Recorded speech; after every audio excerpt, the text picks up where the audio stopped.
Hello. Hello, hello. Hi, everyone. Hi. Yeah. We just realized it's just some Bieber song. Yeah, it's been stuck in my head. Oh, we listen to Bieber, I guess. Hi, Lisp. Hi, Fiendpert. Definitely first time saying hello, hello, Delpert. Wagga. You know you care. And that whatever. And now we care. Hi, Ben. Hi, Slime. Hi, Ryan. Tub. I was Rain, not Ryan. Hi, everyone. Hi. Hi, Smurf. Hello. Hi, Aim. Blah, blah, blah, blah. Hello. Hi, Tygo. Hi, Scared. Not for the first time, and I was like, baby, baby, baby, oh, like, baby, baby, baby. Whoa! Hi, Chungus. New name, new name. Do we not have Oi? Oh, we do. Baby, baby, baby, no, like, baby. No, Power Toy. There we go. Also, this isn't working. I need a... What's the thing? Properties. No.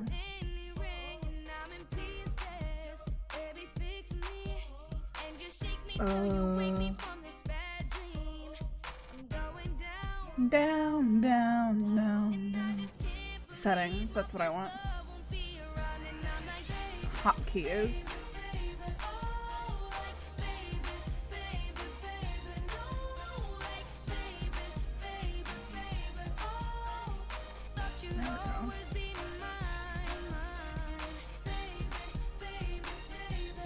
Now it should work. Hey! Easy. Hi, Horn. Clean. It is. Hi, Boogie. Late Discord notification. Weird.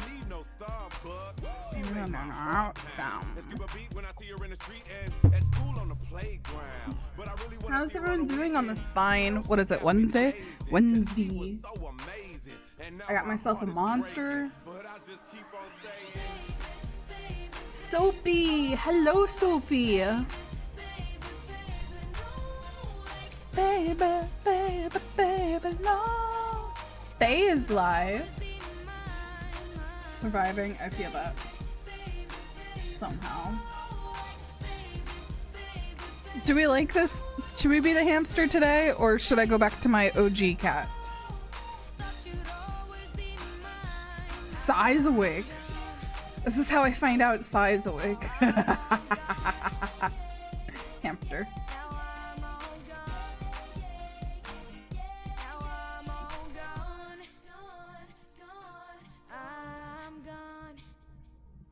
Unban requests.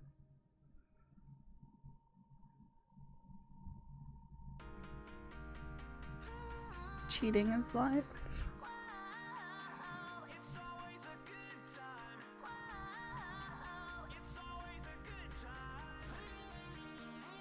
It's always a good time.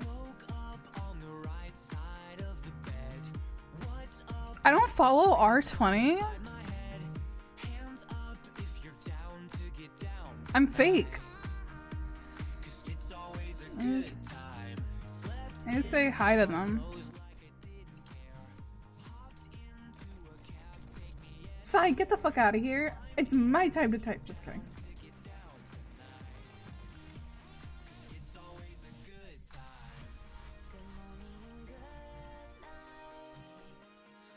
Are they mute? Liz, hello. Welcome to I saw your friend request on Steam. Ah. Or you gain the same He thing. just outed me. You think you're a cheater? My teammates suck. It's like, oh shit! Welcome to the stream, just. We go next, yeah, we go next. I have to, bro. I'm hitting 20k today. Like, there's no Hi No in FTK, between thank you. anymore. It's over for the enemy team.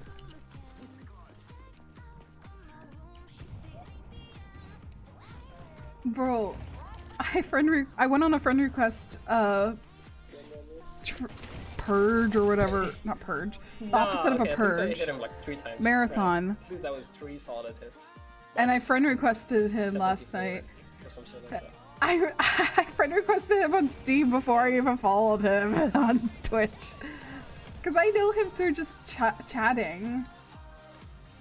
Chungus.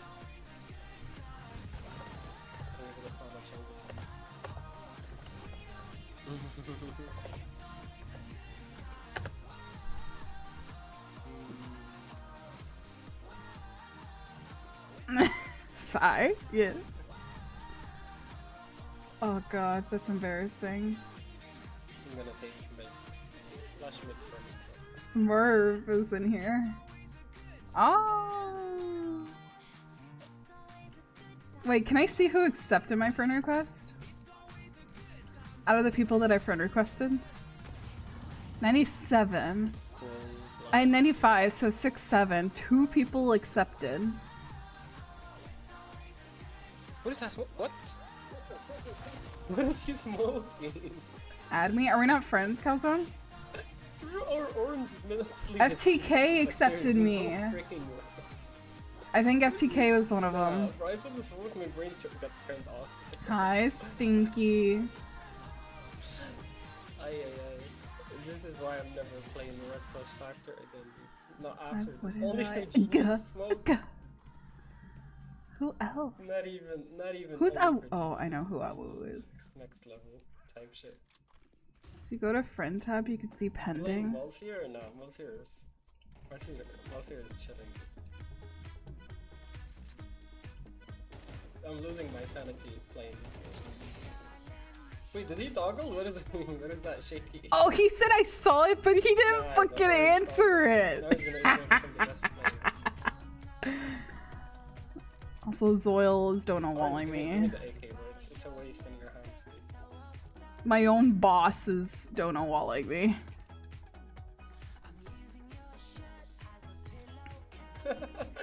Both kids. I wanna ruin. Doesn't know his This employees. guy, so Hi, Rocky. there's something else. I need to like nickname some of these because like who the fuck is a 1996 Toyota Corolla and who the fuck is? Bro, ask me if he saw what the guy whiffed. Oh my god! For a Earlier- second, that sounded like Burek, and I thought Burek joined VC. I can't really send friend requests with my profile. Yeah, you can. Calzone, add me. Here.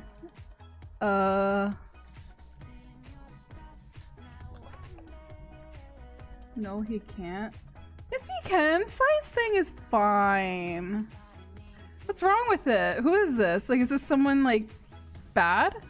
Like, this is normal on Steam standards. I've seen worse, but Jesus Christ, take one step and that fupa is out. Girl.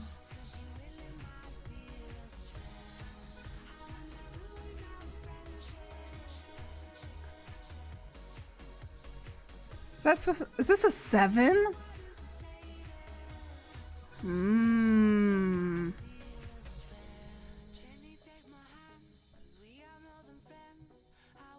Girl, I don't fucking know. Why do you have your government name for Steam? Tough. Looks like a question mark. Huh? Huh?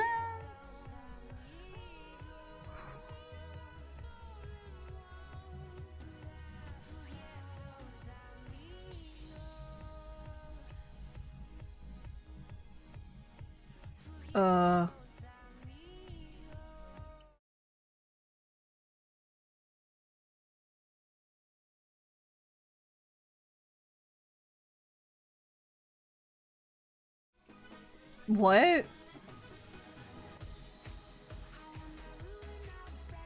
Hi, Foxy. What is this?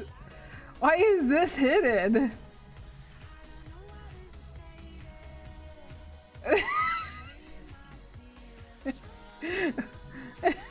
Okay. Fuck the left arm, I guess. Oh, Brocky! Oh!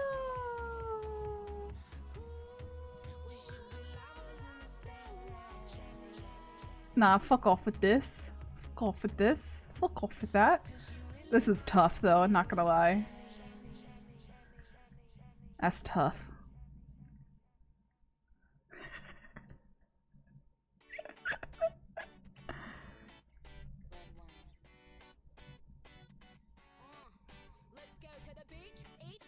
Did you type this or is this Steam? I didn't know you could do this to your profile. I don't like my profile. I quickly changed it yesterday and I think there's no theme to it now. I just like the cat pooping.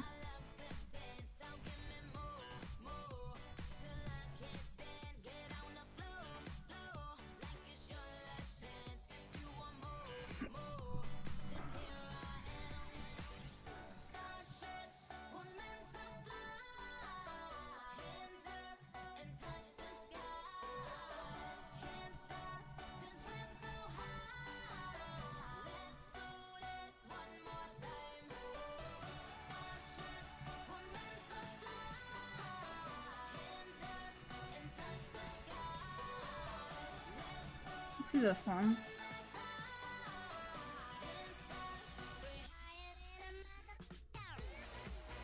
I can help set up a cute one. Yes, please. Like I need like a fucking crash course.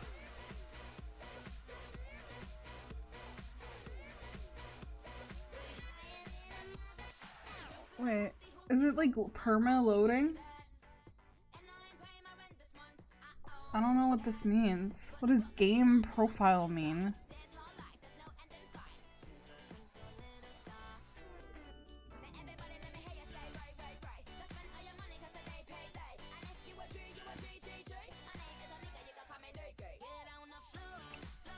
Oh. Oh, you got a Tamagotchi. Which one? Which one? Hi, Napara. I got one for my birthday last year. I got, what's the picnic Tamagotchi? I got this one.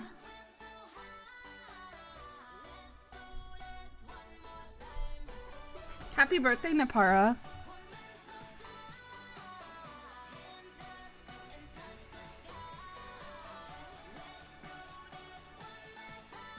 I'm gonna do the bedroom.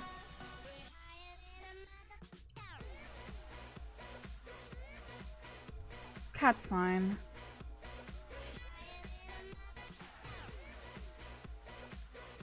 Do that. Can you redo my Steam comment? It was too lewd for the auto mod. What auto mod? Do I have an auto mod?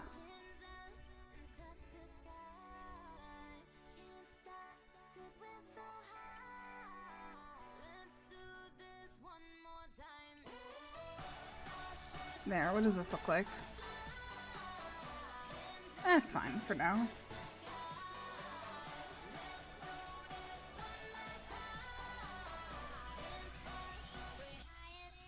Oh my god, I forgot Sunny did that. Sunny. An MP.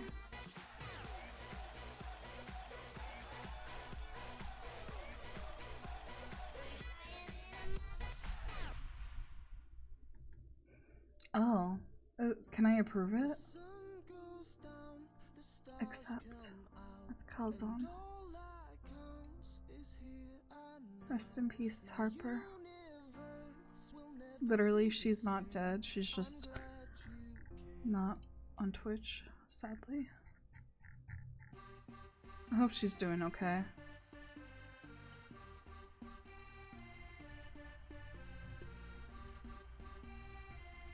Ames profile. I am so slow at this.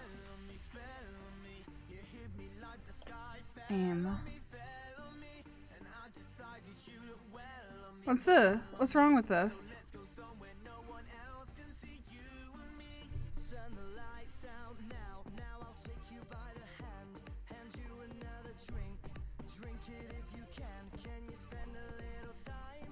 Why doesn't it show?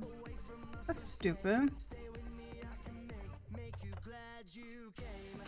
Some problem deleting comment. Do I just post it again? You know what? It's fine. Oh, it's not fine. It's not fine.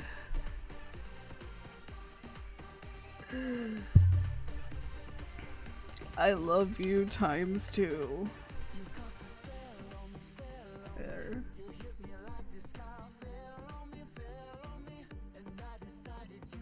Oh, Tamagotchi, Tamagotchi. Oh, big. Yo, that one's pretty. I love her. Let me know. Let me know what pet you get. Or is that the pet right there already? I always got this fuck ass duck. Tamagotchi duck. I always got the fuck ass duck, and I never got anything else but this fuck ass duck. This motherfucker. I always got this fuck ass duck. And I hated it. I wanted different things than this fuck ass duck. Mine's a little angel. And I don't know why I got this fuck ass duck, because I fed it and loved it whenever it Hello, Desi.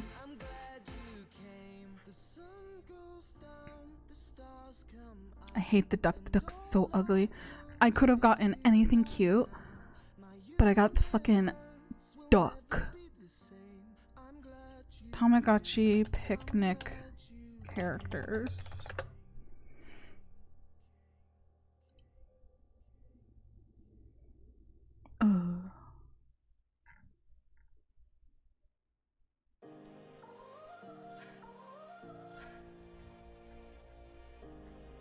Like, I want a Mimi T or Zaktiki, but I got this ugly ass duck. Good night, Chungus.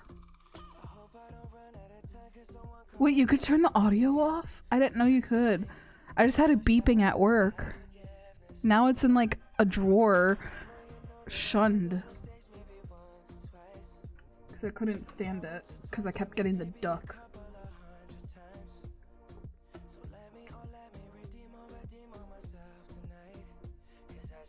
Maybe I should try again. Is it too late now to say sorry? Oh, I didn't know that.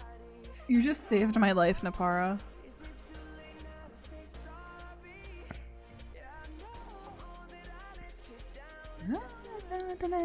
Also, happy birthday again. I hope you had a nice birthday. Enjoy your child. Enjoy parenthood. Let's do the Wordle.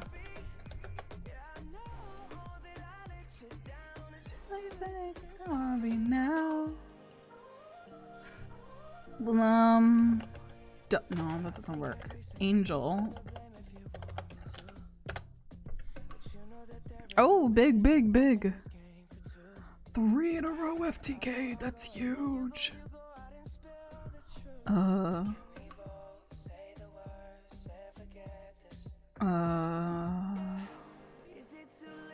Let's do.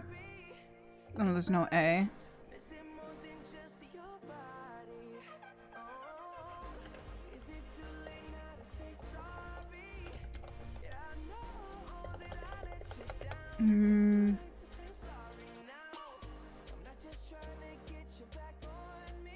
E and N.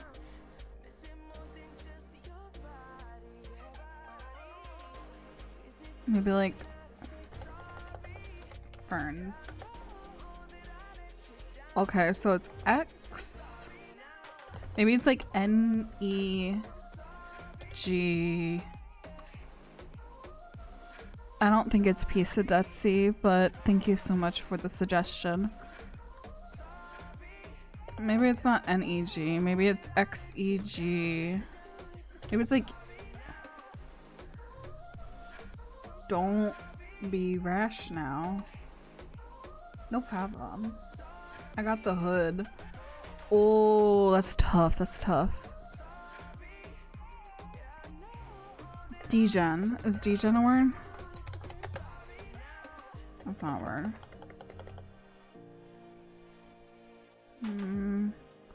X E G.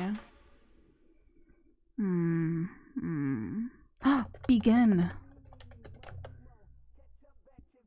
What? Began. No. Be gone. Begun. Easy. Oh, I didn't mean to click that one. I meant to click this.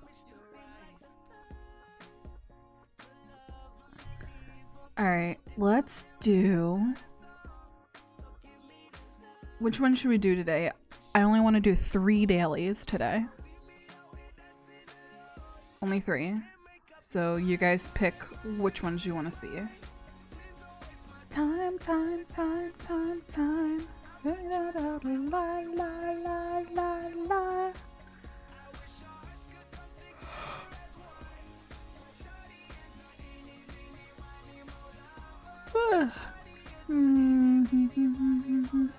I need to drink my Monster more. Holy shit.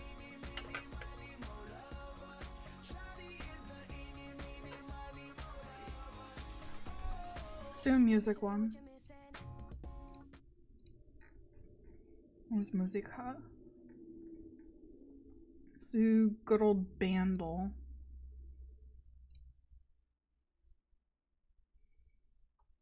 What is the time? It is 10. Oh, thank you for reminding me. It's 10:18 a.m. I'm setting an alarm on my phone for noon because I need to end stream then and get ready for work, unfortunately.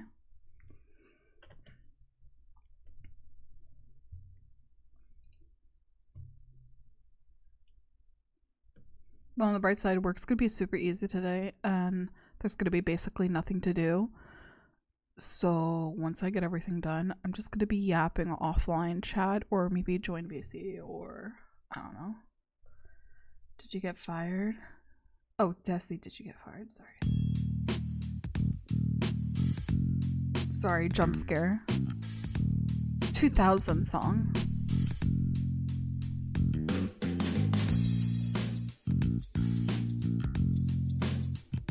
W bass.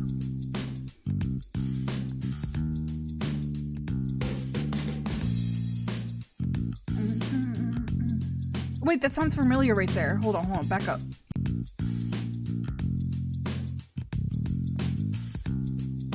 Right here, right here.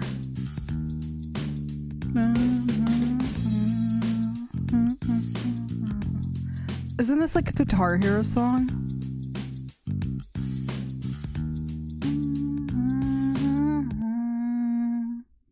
I feel like this is a Guitar Hero song. Can we add this?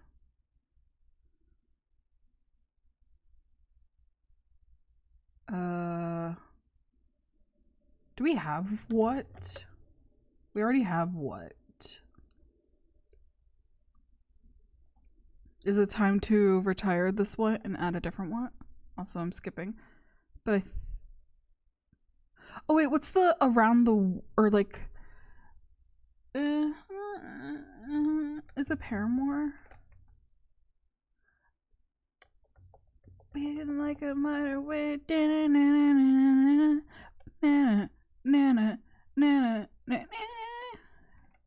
like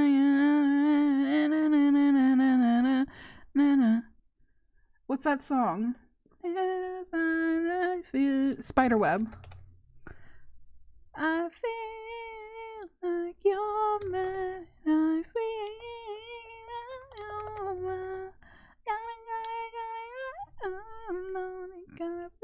Okay, I guess not that song. Fuck me then. What's this?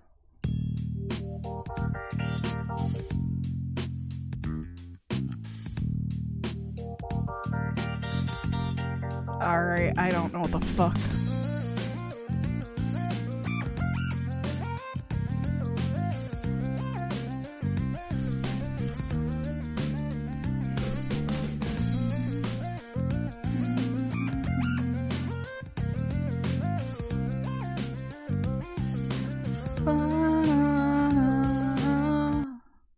I still don't know it, but I kind of like it. I like that boing boing boing boing boing.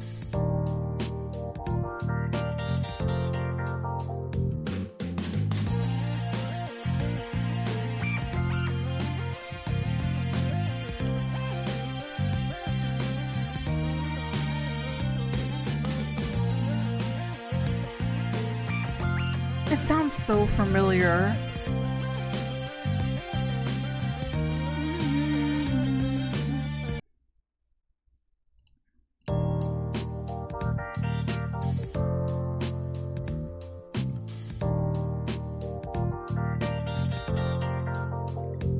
Goat Digits comes in and says they know it. What is it, Queen? Oh, but I love it.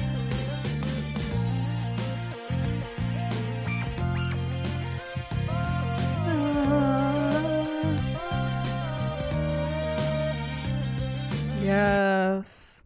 I never really got into Nelly. I'm gonna be honest.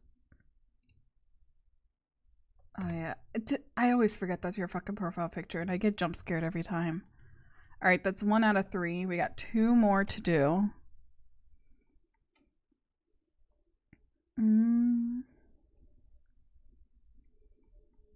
Any suggestions? Should we do another music or should we do something else?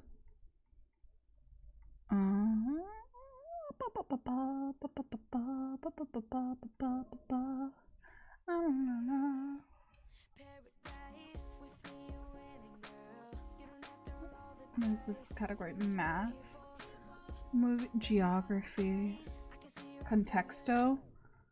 Okay.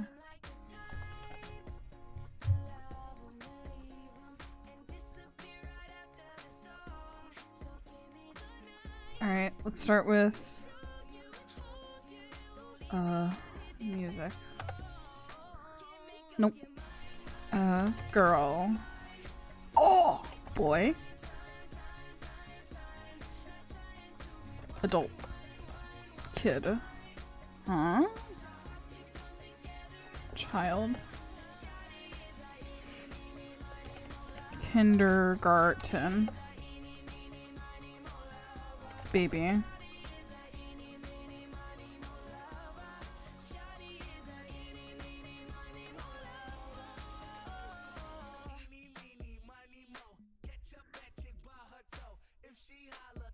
Childhood.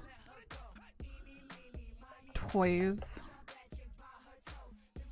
Grow.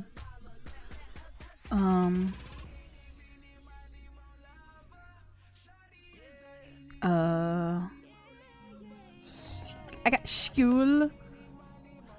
Hi, Raz. I got school.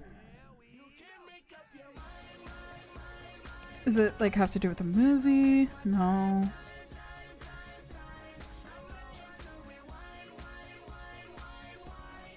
Recess.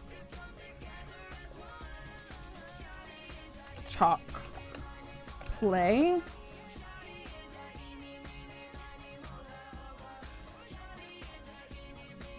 Teen. Preteen. Okay. Elementary. Mud. Gross. Boogers.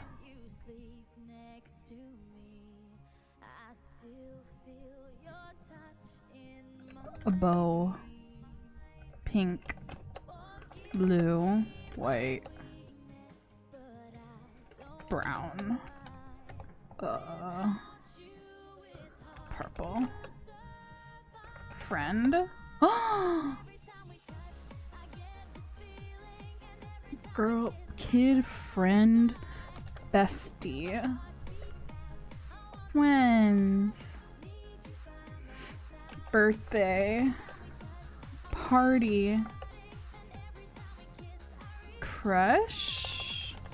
No. Girlfriend. Girlfriend, friend, birthday, boy, kid, baby, wife, mother. Marriage. No. Oh, parent. Oh, no. Companion. Romance. Father. Mother's closer. Pregnant. Family. Birth. Child, baby, elephant fit. Hi, Italian, Miata. Son. Son. Daughter.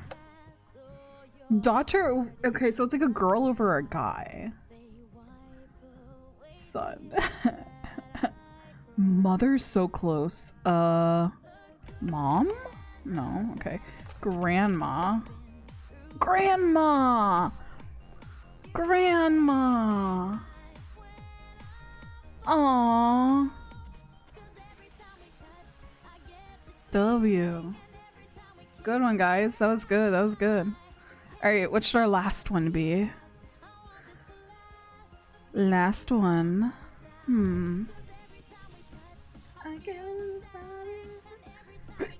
Excuse me.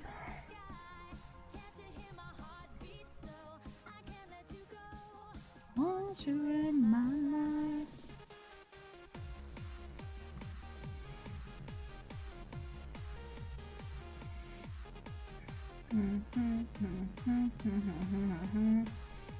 Should we do a game one?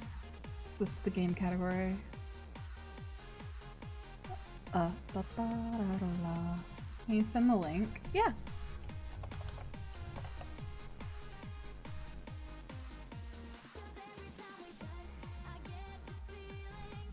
You do Pokemon. They should have a Sims thing. Surprised we don't have a Sims.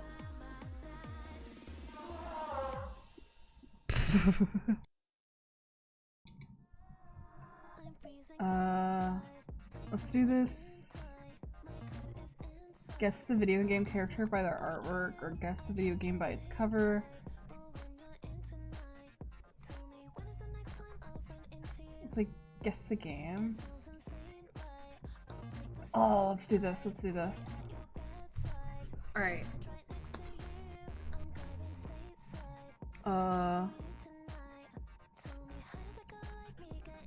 Girl, I don't fucking know. Any ideas? Blue. Is this Roblox?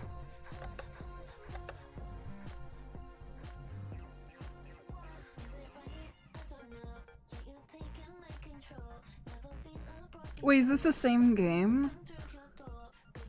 Little Big Planet. I never played it.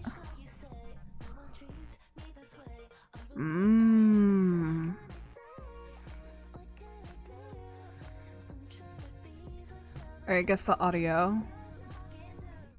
Good guess, good guess. Here we go.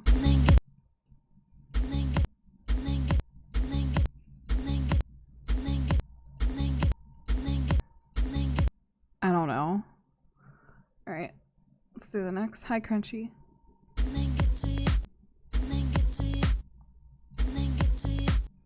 I don't know. This sounds just like a song.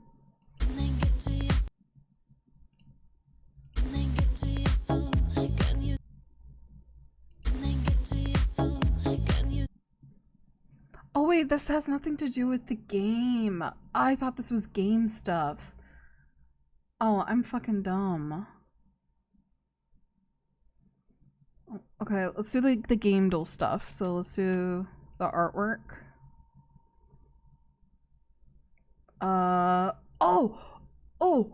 Oh, this is a fuck. What is that game that's like Sun?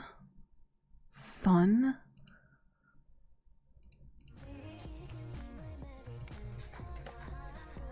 Infamous Second Son.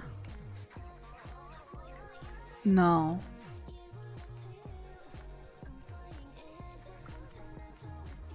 Fuck is that? Electricity? Oh. Does this mean they're wrong? Wrong franchise and Saga. It's not a PlayStation 4, it's not an adventure, and it's not a shooter. Buzz Lightyear.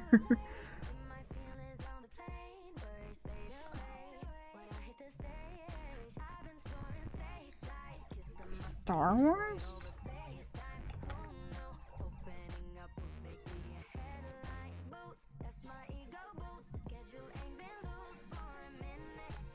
I don't know.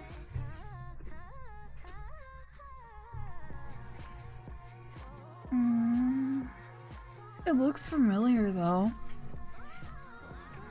Oh, what's the Far Cry? Is it Far Cry that I'm thinking of? I don't think so. Who the fuck is that? Who are you?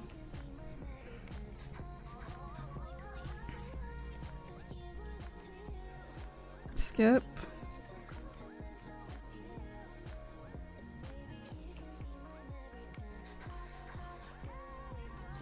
Who the fuck is this?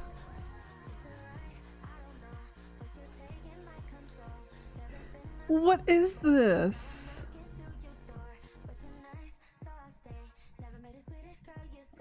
Generation Zero. The game from 2019, of course. Hi, Ollie.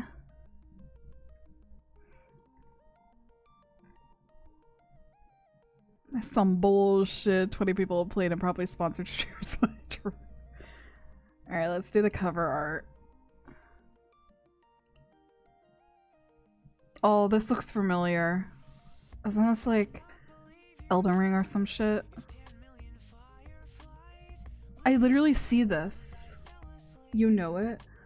It's like some Elden Ring thing. No, it's not. Oh god, guys, can you give me the first letter? If you guys know it, can I have the first letter?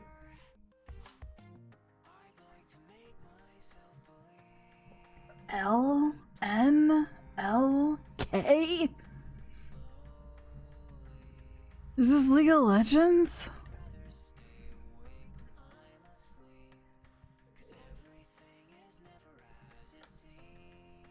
Hi, Interlacer.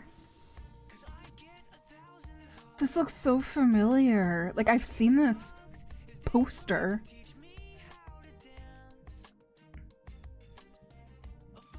Wait, does this mean this is correct? It is Windows, but it's not the correct franchise? It's RPG and Windows. Is it WoW?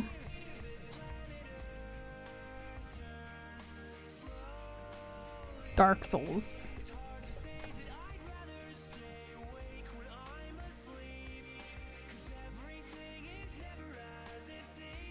This is very easy, girl. Lock in. It starts with an L.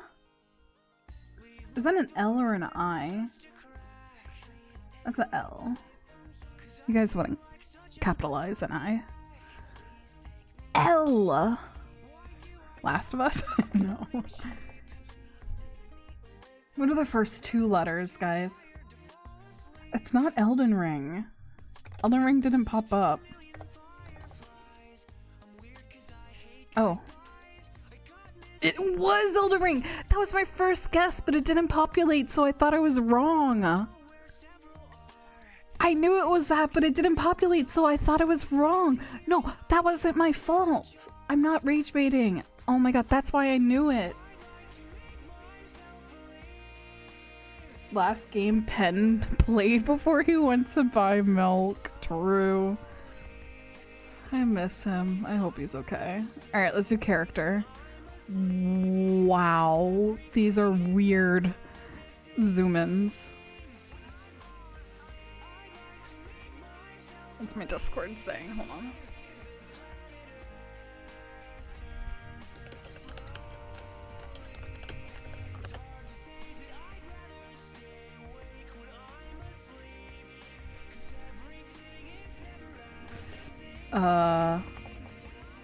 Let's just do like Spiro. Nope, that's not how you spell it apparently. How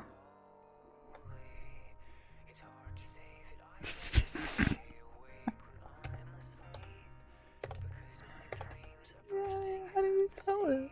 How do you spell it? How do you spell it? Spyro. Oh, that's how you spell it. Oh, okay. Oh, with the Y. Okay. Hello, Jiro.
Or Night Rain. Not that recent. Got it. Okay, it's either an RPG or roguelike. Hades?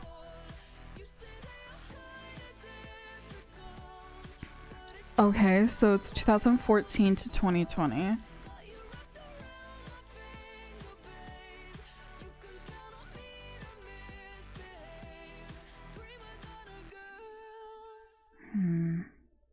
What are y'all up to around here? Hi, emo.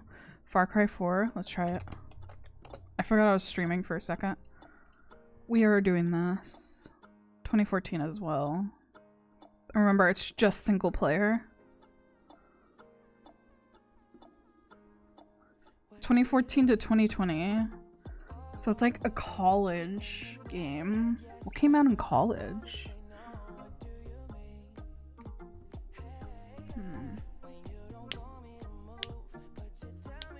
FNAF. What game came out in FNAF? Five Nights at Freddy's. Sister's Location? Stop. Stop. Correct franchise and saga? Don't fucking talk to me. I'm not looking at chat. Actually, minimized. Minimized. I know this.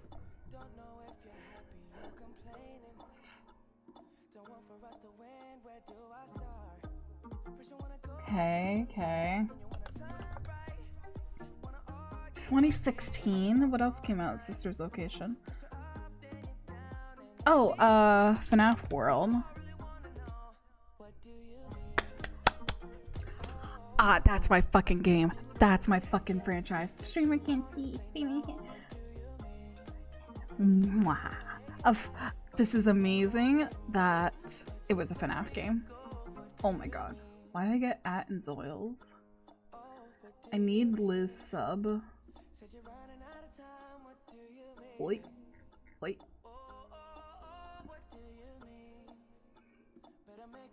Easy. Alright. Intro's done. Holy shit. I shouldn't do intros on short streams because I have to end in an hour and 20 minutes. And we just did intros. Maybe I shouldn't do this intro. Oh god.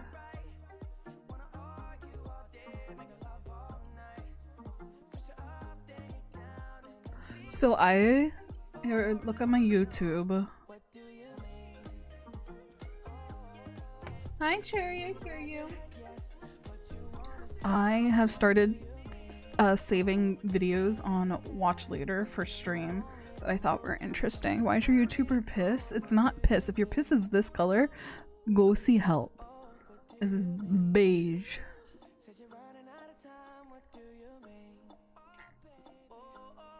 We could react for the next hour and a half. Yeah, it's supposed to be red. White woman color. Yes, I'm white. But that's not my color, though. If the search bar is my skin tone. Now that means you're hydrated, like piss color? True, actually. Does anyone else look at their pee every time right before they flush just to see how hydrated you are? I do it.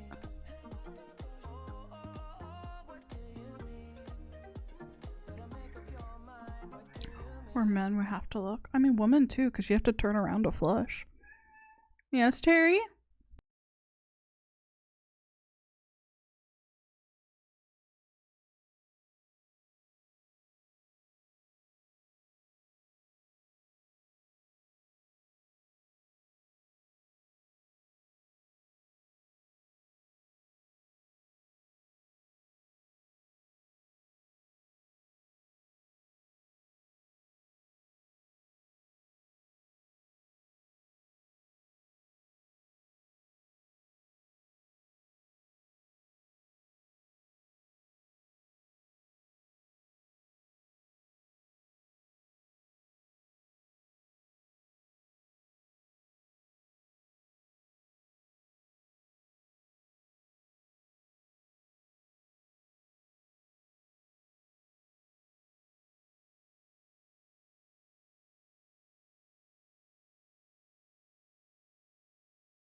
too.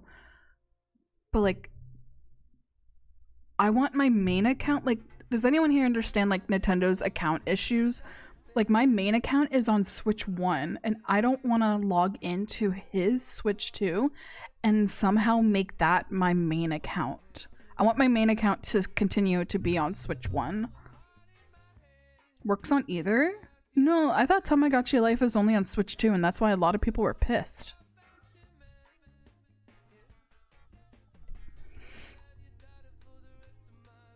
It's on both? Is Tamagotchi Life on Switch 1? Oh, it's on 1? What's the Switch 2 stuff? Hold on. Switch 2 Tamagotchi Life stuff.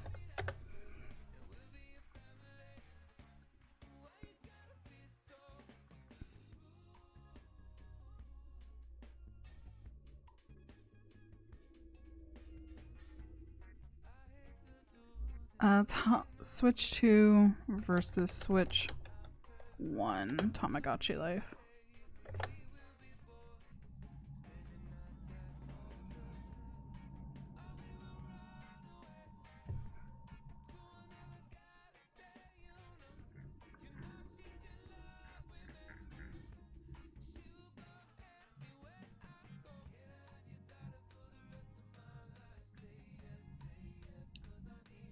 Whatever.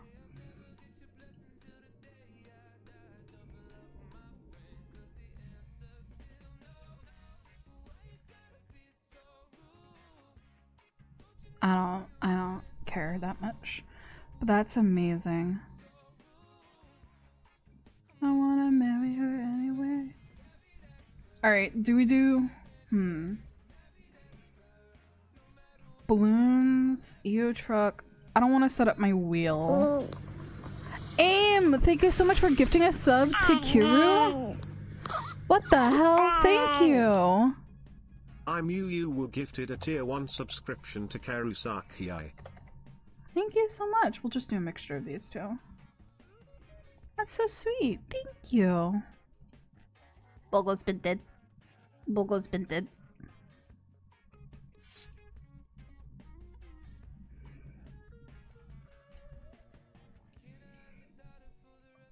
Bogo been dead.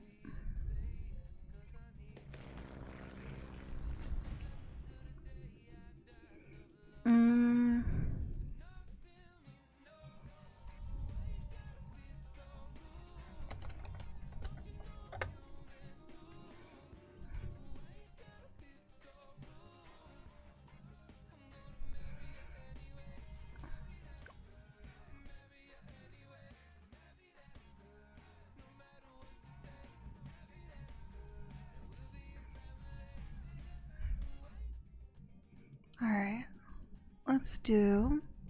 Which one should we do?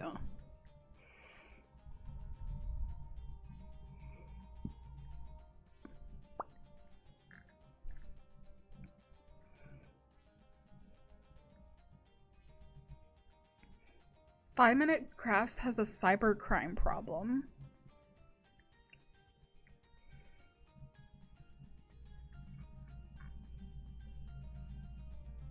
Is that interesting? Bottom left? Okay. But that's where chat is.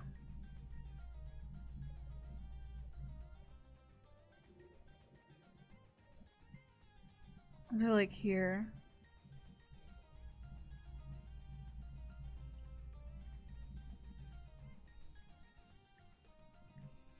Should do miscellaneous stuff. Let's see, I went undercover in Sheen's factory village first.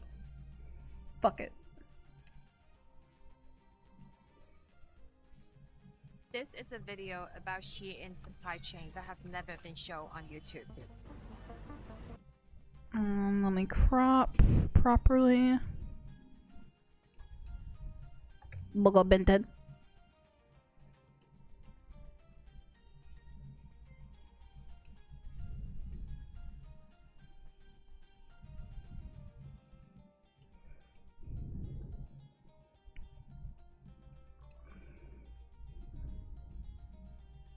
Yeah.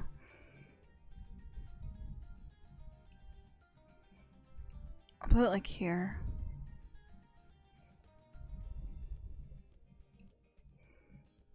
Let's see how that works on.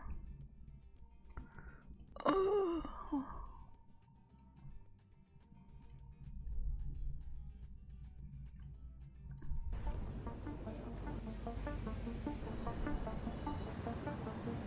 I am at a village where local people call Shein Village because here are where hundreds of Shein's manufacturers the are daily. located. Today, my brother and I are going to go inside this village and hopefully to capture some footage of Shein's extensive supply chain. Back in 2022, Shein was questioned about its labor violation in its supply chain here in China. Shein then pledged $15 million over 3 to 4 years to upgrade its supply chain, aimed to ensure ethical practice and improve the welfare of workers. Despite these efforts, Shein continues to be questioned over labor practices, including concerns about forced labor and working conditions within its extensive supply chain. About 2 years has passed. Let's see how Shein is doing with this commitment.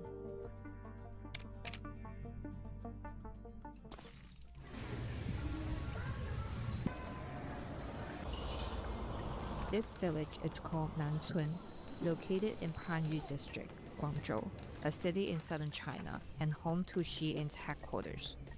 It has been reported that there are more than 500 large and small manufacturers in the village working for Shein.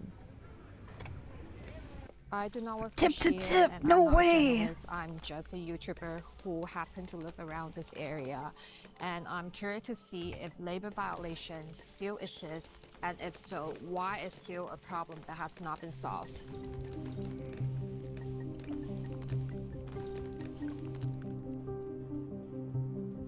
These 500 manufacturers form a highly responsive supply chain that meets all of Shein's needs for its on-demand small batch production model. From design and fabric sourcing through production and packaging, the entire process can take as little as a few hours. Shein has been widely criticized for poor working conditions, excessive hours, and low wages. Today, I want to explore this issue further. Walking through the village, we could see lots of hiring information. I spotted a job board packed with openings in garment production, with people regularly scanning it for full-time or contract roles. We met a worker in the industry who shared insights about the pay rates for some of the hiring positions. 他是这样子的，你看那些计件的，他把工资都写得很高，但是包月的呢，他敢不敢写这么高嘞？包月的他就不敢写这么高了。它计件的话，它是多少钱一件？这个不一定的，计件的要看衣服那个。看衣服。它有那个底薪吗？没有。都没有底薪啊？像那个你看纸样、车板，还有那个杂工，这些都是包月的。哦。他1万到1万3，基本工资就是1万，7000到8500的话，我估计就是7000。我们在外面租这个的话，基本上都差不多就有1万2、3的包月的。那个质量有1万2、3。你看他这个才写个1万到1万3，然后你看他评分写的那么高，你看这个写的就不靠谱啊。Just based on what he has experienced, the actual pay rates might be lower than stated. Damn. I also documented the working environments, which range from large factories to small family-run workshops.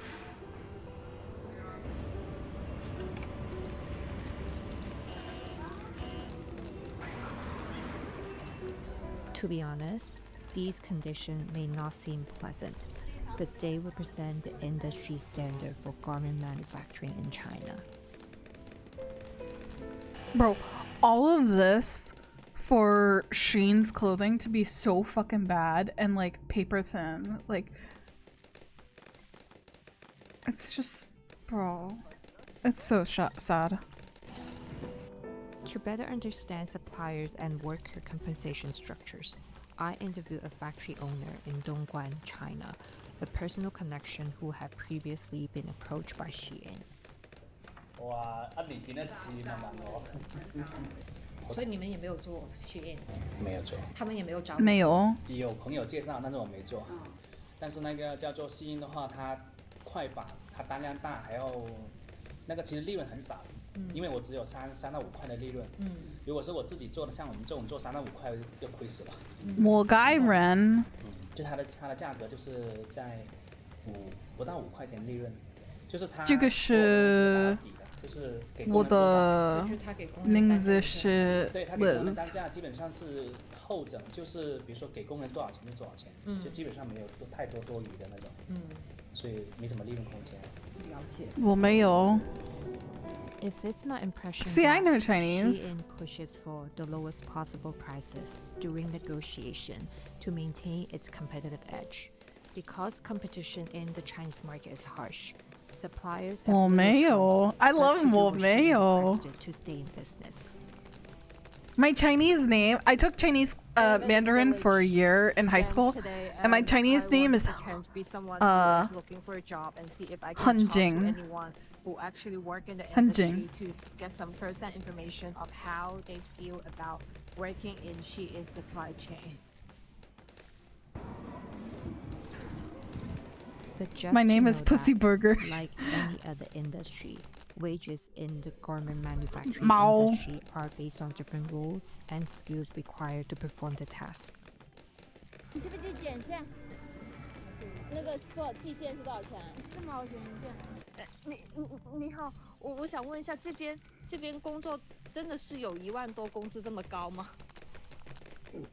网上可以叫那个整个店高一点。什么？一般5、6什么？说都有1万多吗？什么 means what? 什么？要不要加班啊？这边就说有什1万么多，我们就想来看看。有是有，什么？是不是？可能要做10几个小时。 10几个小时才有1万？主管有吧？就是8、9千吧。 8、9千。 8、9千。写16000哎。 Yeah, and he's just like, what the fuck? 很少的，1万多的。 3、400是日结吗？不是。长工。长工。那也是计件是吧？有没有底薪啊？ 哪有什么底薪啊？我刚妈的加班费都没有。 Why the fuck is there a dragon? 没有啊？没有。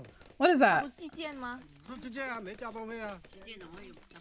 对啊，就是你做多少件多少件。不是自愿，也有的时候也是强迫，不加也得加，要做。他为什么要抢？哦，要赶出那个出单。 This worker shared that his shift runs from 8 a.m. to 10 p.m. That's with horrible. breaks for lunch and dinner. These hours seem typical in the Shein village. After a quick dinner, my friend and I returned to Fillmore. Many manufacturers, both large and small, were still operating at the time. What's pussy and what's beef?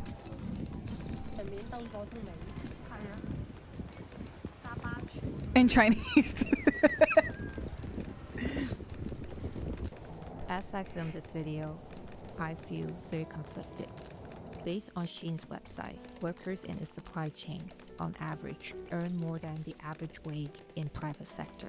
But Shein does not disclose how these samples are collected without knowing how many hours they work. It is hard to tell if these numbers are competitive. Based on my conversations with people in the industry, observations of job openings, and visit other clothing manufacturing markets in the city, I would say pay rates in Shein's extensive supply chain is roughly the industry average, not significantly above.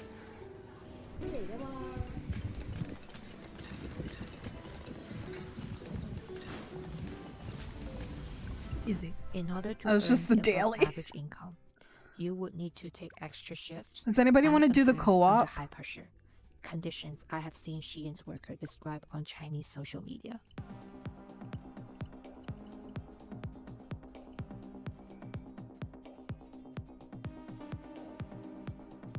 What's wrong Behind with this the phenomenon PNG? lies Shein's need to meet the demands of its rapid product turnover and tight deadlines. Brocky, you leaving wanna the company play? to turn a blind eye Rugo? to these labor practices. Fino?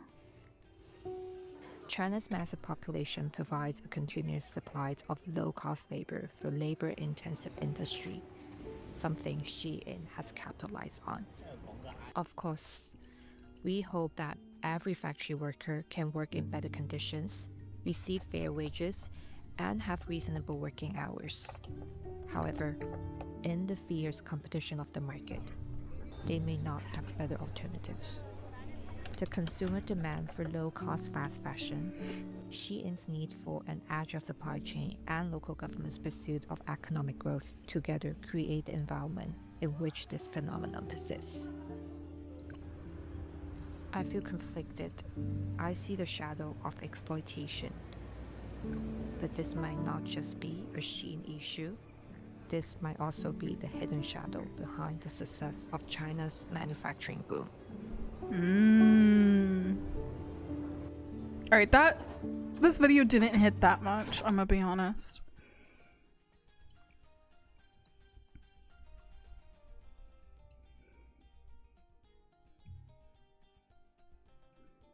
Apparently that was a documentary. Hello, Carl. That video didn't really hit. This is something uplifting.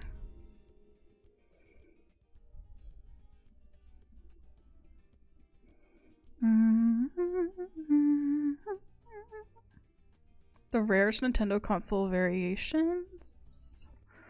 Turning a boring old ThinkPad which one should we do? Which dinosaurs would be best for ancient warfare? No. Oh my god.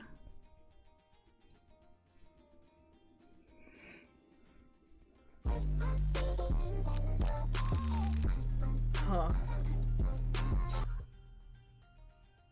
This is a buttonless Nintendo DS that could only be used in a specific museum in Japan. This is a Crystal Ice Nintendo Wii officially licensed by Nintendo to coincide with a Smash Brawl tournament. And this is a one-of-a-kind GameCube that could only be used in the Central Japan International Airport. These consoles are among hundreds of obscure versions of Nintendo systems, most of which are extremely rare today. And in this video, I wanted to take a look into Nintendo's history with strange console variations. Big thanks to consolevariations.com, I found most of my info there. And now, let's begin with the Wii and its many obscure variations. Yes, believe it or not, Nintendo officially gave CrystalIcing.com permission to create not one, but two different Nintendo Wiis that were Crystal Ice.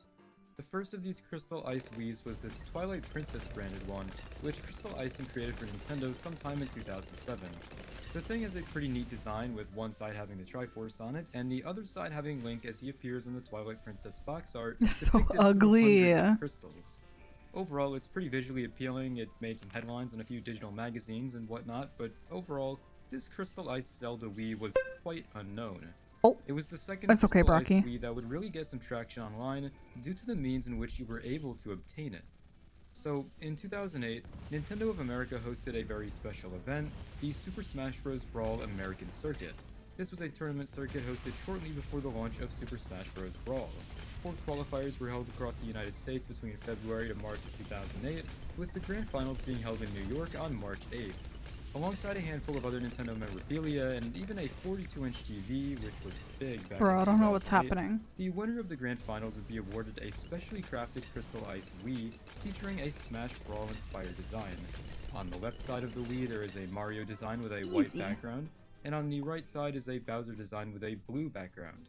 Anyway, the Smash Brawl Wii was won by Korean DJ, a retired Korean American Smasher? That's what they call them. Yeah, Korean DJ won the tournament, thus meaning the Crystal Ice Wii was his.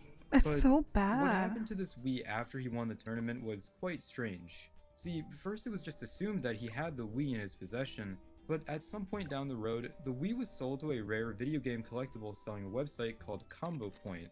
In September of 2013, Combo Point had placed the Wii for auction on eBay with a starting bid of $20,000 US. The auction ended several days later with a whole 0 bids, and as of today, the current whereabouts of this Smash console are unknown. You know, I actually wonder, what is Crystal Icing up to nowadays? CrystalIcing.com. Okay. Our next special Wii variation was birthed from a very similar situation. A company who focuses on a specific service was given the green light by Nintendo to create a uniquely designed version of the Wii. This time, a company called Top Airbrush were behind a Wii design around FIFA 10. Specifically, it was Torsten Ratschu of Berlin who airbrushed this Wii. This Wii features a red design, as well as an airbrushed picture of Bastian That looks so Schweinsteiger. ugly. As for how many Wiis of this design were produced, only one. This is the only FIFA 10 Wii in the world, and if you wanted to obtain it, you had to participate in a They're very sweepstakes event held tacky. in the January 2010 issue of Endzone magazine, the oldest German Nintendo newsletter. Overall, this Wii is not too special. However, there was another Endzone Wii which could be won through the August 2008 issue of the magazine. It is this Pirates of the Caribbean themed No Wii, way! and it looks like this, and yeah, supposedly 5 of these were produced rather than the one FIFA Wii. However, the whereabouts of all of these Endzone consoles are unknown today. For our next Wii on the list, this was a console that you could only get your hands on if you visited a certain place in the real world.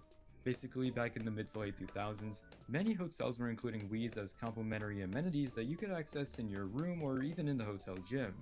Approximately 17 years ago, Marriott International partnered with Nintendo to launch a first-of-its-kind pilot program that integrated the Wii into the hotel experience. Unlike the standard home console, these hotel units allowed guests to select from a digital library of 20 titles through an on-screen menu, eliminating the need for physical game discs. Popular games included in the service were Mario Kart Wii, Super Mario Galaxy, Wii Sports, and the fitness-focused Wii Fit. After these Marriott hotels started integrating the Wii into their hotel experience, other hotels would follow suit, such as Westin Hotels, New York's Hotel Gansevoort, and eventually the Wynn in Las Vegas. It was here that a specially designed Nintendo Wii with the Wynn Encore logo printed on it could be found. I really have no clue if this was one of the Wiis that were usable in the rooms, or if this was featured in some sort of promotional giveaway, as info on this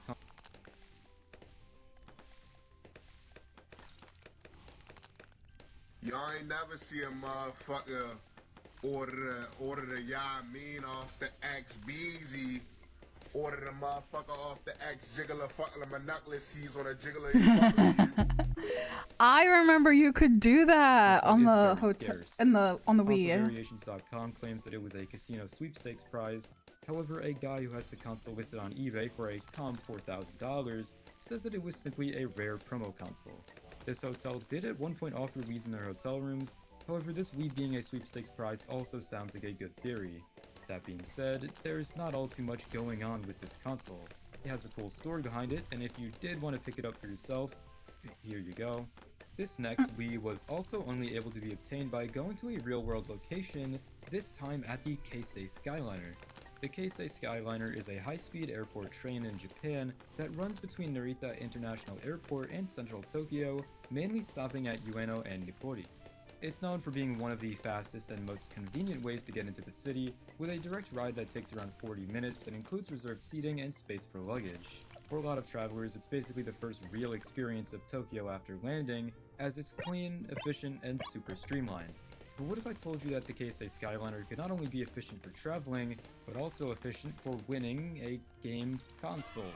Yes, that's right, from June 1st to September 30th, 2008, if you took a round trip on the Keisei Skyliner and then applied by mail with your express ticket, you could enter a little sweepstakes giveaway that allowed you to win one of 3 prizes. You had a choice between this specially designed Wii, a Dyson Handy Cleaner, and a waterproof DVD. I don't really know what that last one is. Either it's a DVD copy of the Burt Reynolds film Waterproof, which, well, I don't know why it would be that, or it's actually a waterproof DVD, which I also don't know why it would be that. Whatever, regardless, you'd be crazy not to pick the Wii. I mean, look at that. It has a logo on it.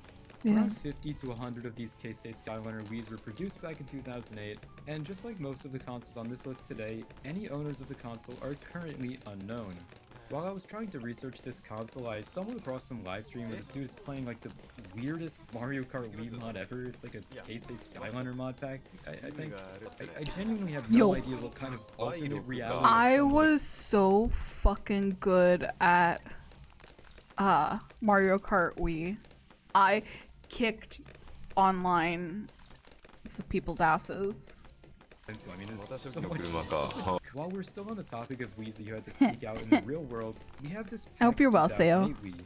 This was a giveaway at the 2008 PAX Festival, alongside specially designed PAX Xbox 360s and PS3s. It has the PAX logo, blue stand, it's pretty cool, I guess. The final Wii that you could only get from a real-world event was the EA Active Wii, which was available to those who attended the EA Sports Active Life campaign in 2010. I'm doing good. With the March of Dimes nonprofit. 15 I'm of just these chilling. EA Active Wiis were produced, some of which were signed by celebrities who attended this charity event. This one was signed by Sean Sikos, known for his role in the hit film. What the? Alright, next I want to tell you about the Comedy What was Central Wii, as well as the Wii Car. If you're a fan of my channel and have seen previous videos, you may remember me talking about a promotion Nintendo did with Comedy Central back in the mid to late 2000s.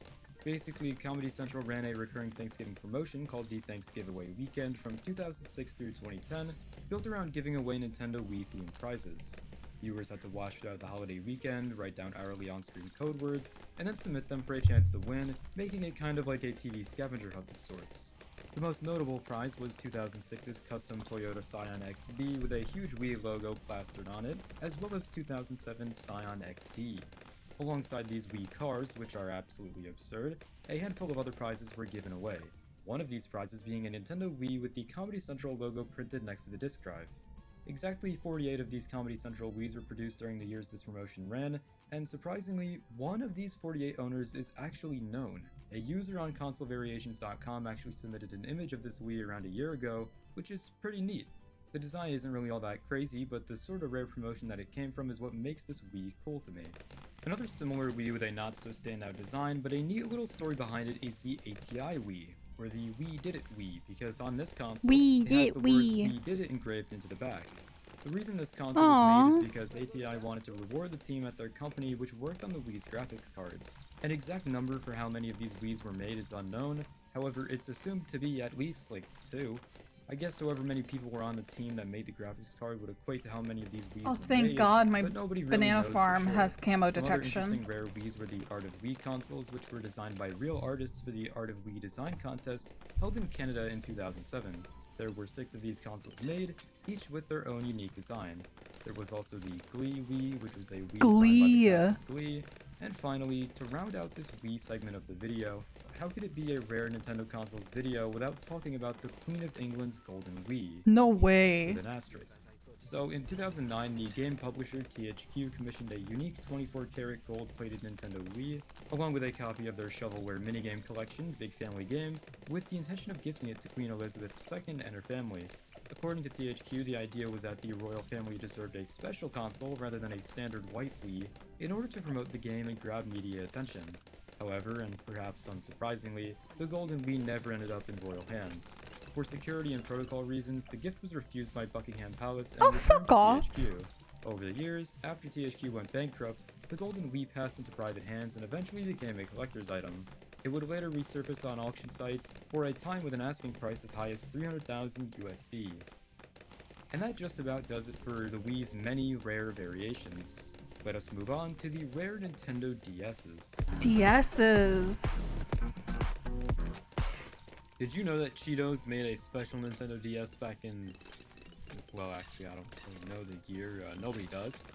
See, in a YouTube video from December of 2019 called Crush Gear Arabic Episode 1, at the 10-minute mark, an advertisement for Cheetos plays which first depicts some sort of map-looking thing, and then a Nintendo DS with a Cheetos design appears. Some Arabic text shows up on just screen. advertisement. I'm gonna be real with you, I can't read any of this. And then the ad just kinda ends after some more text and a very low quality logo appears on screen. Due to this video's extremely poor quality, it's really hard to make out what the Arabic text actually reads, but there is some brief info online about this console. Slime! What we know is that this Cheetos DS was a giveaway prize from Cheetos in the Middle East, and that's it. What? The only proof of this Cheetos DS even existing is from this Nokia quality ad, and hell, that's not even the real thing. I mean, that looks like a 3D model, so who even knows if anyone won this thing? Another very obscure region-exclusive DS that was part of the giveaway was the First Touch IQ DS. For a little backstory, from 2000 to 2015, China had a ban in place on most home video game systems. So in 2003, Nintendo partnered with iQIYI so they could release their systems in China. And in 2005, they released the IQ DS. But not without a pretty interesting auction first. Basically, Nintendo held the First Touch auction to bring some more hype to the IQ DS. This was a contest that you could enter which would win you a Nintendo DS necklace, which is sick, an IQDS branded briefcase, the IQDS itself, which had a special gold emblem on it, and a copy of the game Polarium. Alongside this auction, they also held a series of really cool events in Beijing, Shanghai, Tianjin, Chengdu, Wuhan, Qingzhou, and Shenyang. But the best part about this whole campaign is that we actually know who this special DS went to. It was a man named Fan Shui Wen who paid 7,700 yuan for the console. Damn. IQ then donated this money to charity. 20 years later, the whereabouts of this console are up for speculation. However, I'd assume that Mr. Shui Wen, wherever he may be, probably still has it in his possession. I hope so. 2 other cool IQDSs came out around the same time, both of which being collaborations with soda companies. The first one was the Pepsi DS collab, which came with a handful of other items too. This collab wasn't actually exclusive to China though, as Japan got it first. Inside of the DS Pepsi kit, you could get the console itself, which has a pretty neat blue design to it, a pair of Pepsi headphones, and I guess some drinks. There's multiple eBay listings out there which actually have this Pepsi DS for sale, all of which are selling the Japanese version. The IQ Pepsi DS is far rarer. The second Soda DS was the China-exclusive 7-Up DS, this one being much harder to come across than the Pepsi one. There's only 3 images of this console on the internet, with one of the only sources talking about it being the archived IQDS website. The console was part of a promotion which began on August 15th and ran for 15 weeks, giving soda drinkers the opportunity to win this 7-Up DS by collecting and sending in 7-Up bottle caps. The console itself doesn't really have that cool of a design, I mean it's just a silver DS with the 7-Up logo printed on it, but a cool story behind it nonetheless. A Coca-Cola DSi actually exists too, but there isn't really much info regarding this system and where it came from. There was also a Red Bull DS released in Germany, Austria, and the United States, all of which were prizes for winning a breakdancing competition. I can't even hate, like that's so sick. For our next set of rare DSs, we get to circle back to the Crystal Iced consoles because they designed a ton of Nintendo DSs with Crystal Iced designs. Bro, that's a sensory overload for me, with the bedazzled stuff. There was a Nintendogs one with lips, one for the singer Ayumi Hamasaki, more Nintendogs ones, a Mario one, a Link one, a Yoshi one, another Mario one which you can buy on eBay for like $100,000. That's so stupid. That's just money laundering at that point. Designs. Aside from that last Mario one, all of these consoles were crystal iced by the company NYC Peach, which actually sold the consoles on their websites after they were taken out of the Nintendo World Store. They also worked for Sony and made crystal iced PSPs, as well as a crystal studded Game Boy Advance SP. Some of these rare consoles will occasionally be listed on eBay, all for extremely outrageous prices, and then they go missing again. Some more expensive DS systems were these 3 auctioned off for charity at the Sundance Film Festival in Park City, Utah. At the 2005 Sundance Film Festival, Nintendo hosted a special Nintendo DS lounge in the Motorola Lodge that became a major celebrity hotspot. Alongside letting celebrities try upcoming games, Nintendo held a little silent auction for 3 one-of-a-kind custom-designed Nintendo DS systems, with all proceeds going to charity. Comedian Jay Moore won a blue metallic Swirl DS with a bid of $10,000, which Nintendo matched to make a $15,000 donation to St. Jude's Children's Research Hospital. Actress Poppy Montgomery purchased a green DS with gold graffiti patterns for $2,500, and actor Alan Cumming won a copper and brown design for $1,500. Nintendo matched both of their bids as well, contributing to a combined $8,000 donation towards Tsunami relief. Next, I want to talk about some rare DSs that were made to coincide with a game's release, the first of which being these Electroplankton DSs made for the game Electroplankton. 10 of these were produced and given away randomly to those who filled out a survey at the Electroplankton exhibit in Harajuku, Tokyo, I like this one! A special 11th edition was created by the man behind Electroplankton himself, Toshio Iwai. This version of the console has a bunch of holes in it, which actually lets you see the inner workings of the DS. That's so this console was not for sale, which in my opinion is way cooler than the ones they gave out, but then again, it's probably not a good idea to release a system with holes in it. The next game-exclusive DS was this Bleach one, which had designs from Bleach printed all over it. This console was made to promote the game Bleach the Blade of Fate. A lottery was run from January 26th to March 16th, 2006, which allowed 50 winners to receive this console after applying for the lottery via mail. There was also 4 unlicensed Animal Crossing Wild World consoles which were given away in Sweden, 1 console for each season. There was a winter version, a spring version, a summer version, and an autumn version. Personally, I like the winter design the most. I know GTA Chinatown Wars got its own DS, there was a Taiko no Tatsujin DS, a Phantom Hourglass DS. I feel like I could go on and on for hours about DSs that released for their respective games. That being said, I am not going to do that, and instead I want to tell you about a Spanish bank who designed their own Nintendo DSs and then got sued over them. So, to celebrate Internet Day back in 2008, OpenBank ran a promotion that feels Swiss very cheese. of its time. If you opened a new account online between May 17th and June 17th, you were automatically entered into a giveaway. If you did this, you'd be in the running to win a prize bundle, a specially designed Nintendo DS Lite with the OpenBank logo on it, along with a copy of Brain Age 2. Now, the problem with this promotion was not with Nintendo. Nintendo weren't the ones suing OpenBank. Instead, it was a Spanish digital press called Facua which sued the bank, claiming that this giveaway was a scam. According to the complaints received by Facua, many customers never received their promised DS. When affected users contacted OpenBank's customer service, they were repeatedly told that there were no consoles in stock and that the DS Lite would be sent once more units became available. However, even 6 months after the promotion began, a significant number of customers were still waiting. There's no information about what occurred following this lawsuit, and we still don't know if people actually received their special OpenBank systems. Give me the monkey. For our second to last rare DS on this list, I wanted to talk about this buttonless DS that I mentioned in the intro. So, in 2006, a museum called Shigeru-den opened, which was fully powered by the Nintendo DS. The museum centers around the world of Ogira Hayukinen Isshu, with no a classical upgrades. anthology of 100 poems by 100 poets. It was funded in part by Hiroshi Yamauchi, the president of Nintendo at this time, and many of its interactive elements were overseen by Shigeru Miyamoto. At the center of this experience is a custom device called the Shigeru Navi. It looks like a DS, but with one major difference, that being that it has no buttons at all. Instead of inputs, the device relies on sensors. It connects to transmitters installed throughout the ceiling, allowing it to track your location inside the museum and automatically deliver content based on where you're standing. Overall, this museum is sick, and the buttonless Nintendo DS is a pretty cool way to make walking around a museum more interactive and not boring. And for our final DS in this video, we have the 50 Cent G-Unit DS. That's so ugly. Yep. 50 Cent himself commissioned a company called Smooth Creations to make him 50 camo DSs with the words Let's G-Unit upgrade this printed and on then it. see. Why he wanted to do this? I don't know. It's listed as a sweepstakes promotion on consolevariations.com, but I don't even know if that's true. He might just be hoarding 50 DSs in his house. Alright, GameCube time. Yeah. Yeah. Yeah. There's a lot less rare GameCubes compared to Wii's and DS's, but I still thought I'd talk about them because there's a few notable ones. Starting off, we have the Central Japan International Airport GameCube. Basically, this extremely rare GameCube was produced solely to be used inside one of Japan's biggest airports, the Chubu Centre International Airport. On the top of this console is a picture of the airport's mascot, Chubu. This guy is featured on countless merchandise items, has his own big mascot suit, and now Japan has such cute mascots. This special GameCube was the only one produced in the world, and it was supposedly set up somewhere in the airport for children to play on for entertainment, possibly while their parents go and engage in grown-up airport activities.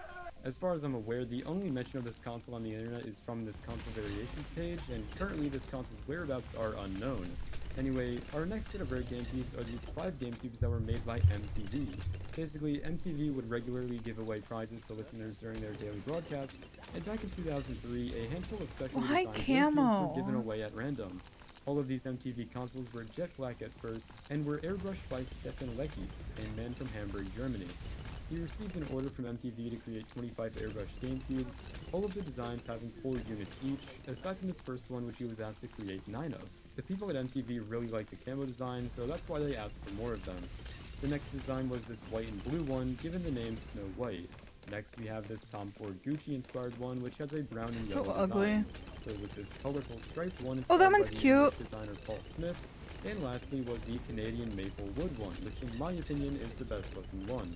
Just like most of the consoles talked about today, I don't know who owns these, I don't know who won them, but it's a neat story nonetheless.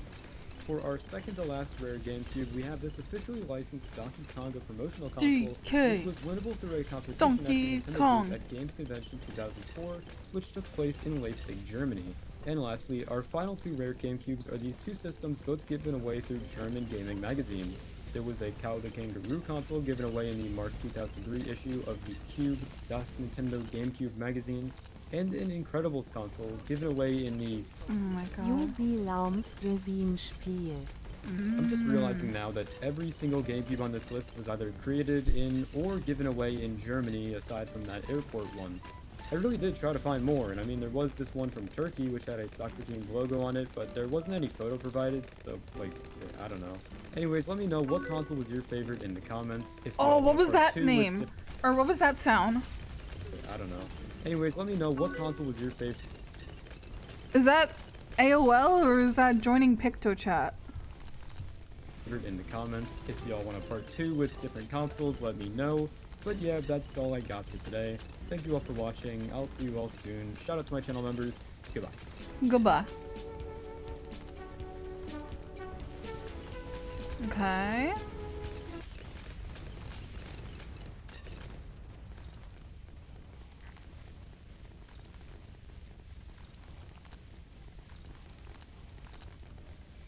Let's do. Hi, AJ. How are you? I hope you're well.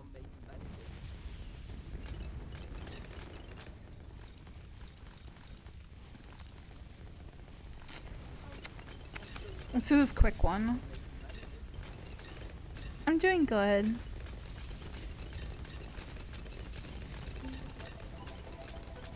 I'm here at Apple Park for Apple's 50th anniversary. I'm getting an exclusive look at rare archival materials from the early days of the company until now.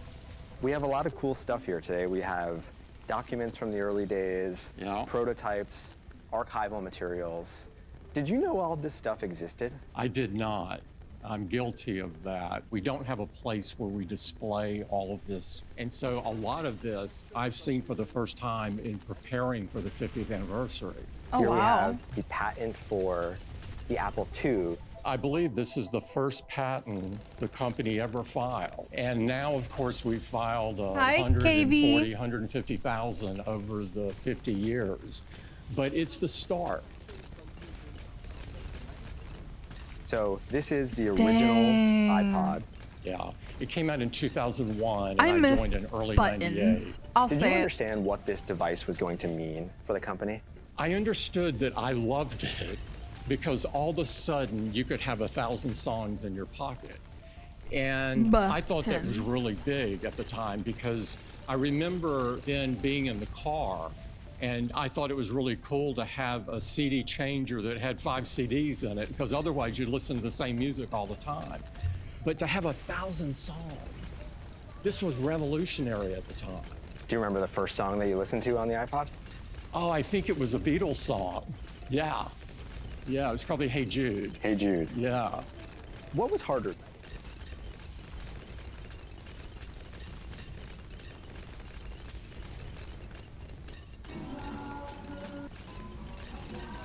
Yes, my pussy's green. Yes, my pussy's green. Designing the iPod or building the supply chain to ship it around the world? Both of them were very difficult. The supply chain at the time Classic. was something we had not done. Initially, there was a modest volume. But as you step out into the 2000s, all of a sudden you're talking about 14, 15 million in 3 months. And so to do that, you've got to run with precision and quality, and you can't afford a misstep. You once told me that of all of your years at Apple, the launch of the iPhone was your favorite moment. Why? Because it was something that we all were using every day. We were using that generation smartphone, and it was such an awful experience. And I love the fact that all of a sudden you had this touch interface, and it worked like your mind worked. What are we looking at here? This is the circuit board. This thing is enormous. It's like a cutting board. Like, how do you get this into that? This is one of the early prototypes. You've first got to prove that everything can work. The first time you saw the product, do you think we're going to sell billions of these? No. No, I have to say. I love seeing prototypes of stuff. I think iPhone surprised. I love seeing people's thought processes. Including you? Including me. There were obviously many people, several people in the company using the device. They found that in their pocket, whether it's change or keys, it would scratch. Were you one of them? Yes. Yeah, well, I think there were many of us that said, oh my God, you know. Oh my God. And Steve did a classic Steve kind of decision of saying, we're going to put glass on this. Prototype, and it was like, a man on the moon project to change like it between FNAF. January and June. It was incredible. This was very obviously a phenomenal success. What's the most important failure in 50 years of Apple? My There have birth. been many. But every failure is the chance to learn something didn't work. We shipped products that weren't successful. We just got up the next day and put our head down and went on to the next thing. Let's go to the Apple Watch. This prototype of the Apple Watch is being powered by the iPhone. When you look at this, what do you see that I wouldn't see? You see the start of something incredible here. It was the absolute beginning of the watch, which wound up What being is happening this on my guardian screen? for your health that we really didn't envision from the start. And it became a fitness companion. And this is the exact watch that I wore on stage. I was going to say, does it look familiar? For the announcement. Tough. This product did well, but it wasn't a massive hit in the beginning. What do you think changed? Did we change or did the watch change? Well, I think products are only overnight successes in reverse. The iPod was not, the iPhone was not, the watch was not. This was a matter of continuing innovation and bringing more and more features to the watch, pulling the string on the health features, you know, putting an ECG on the watch. All of these things added to the functionality. And now there's quite a large number of people that can't live without it. If we're standing here in 10 years, yeah, what is that next hit product? Oh, look at that. Well, I think it will be something that finds the intersection of hardware, software, and services, because we like to own the full user experience. We don't want to just make great products. That's so cool, KV. We want to put them in the wild. And with like the see what other translation people do with them, AirPod stuff, and we where want you it can to enrich actively their translate languages. Seeing what people would do. Crazy. Glasses? We're living in the can't say. future. You can't have a ship that leaks from the top. Steve Jobs famously told you to never ask what he would do and just do the right thing. Have you decided when you're going to say this to your successor? That's a question I get periodically. I assume it's asked, but it's the beginning. When the day comes, I'll They're know just it. going to make it Tim, more thank you for having us at Apple. Before we go, we do clean have, and one more useful thing. as years Okay. come. One more thing. Come. You're The Wall taking a Street line Journal- from us. The Wall Street Journal has an archive too, and I went digging through old newspaper clips Sorry. and found the very first mention of Apple in the Wall Street Oh. Journal in the 16th paragraph of a story on page 40 in 1978. That's about amazing. That's investors cute. discovering a new secret weapon, something called the The personal, personal computer. What do you think of when you see this? How did you get from here to here? Yeah, it sends a chill up my spine thinking about it, honestly. Chills. The gratitude I feel for the 50th, after a lot of reflection on it, isn't about one thing in particular. I am very grateful for everyone who's been on the journey. And we have this story from 1998 about Apple hiring a Compaq executive named Tim Cook. Yeah. You weren't available for comment for that story. Thank you for being available for comment today. Thank you, Ben. I appreciate it. I need a copy of that. Aww, that's cute. I like that. Oh, how far did we get? Round? Dang. Okay. I got more monkey knowledge. Let's finish this one. Assign. There we go. I hate that I don't have full monkey knowledge yet. Excuse me.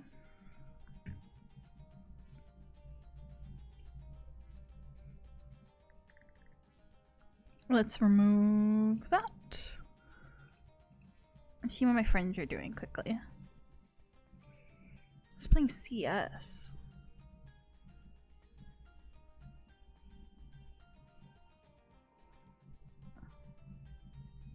Lock in, Sai. Twitch link to my Steam now. So maybe I should make mine like, I don't know.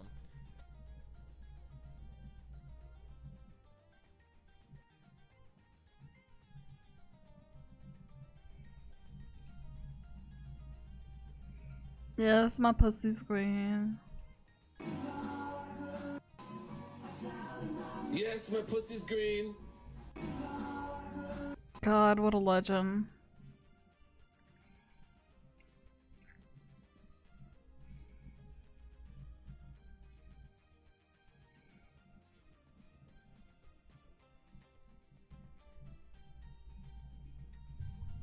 This is the Pokedex.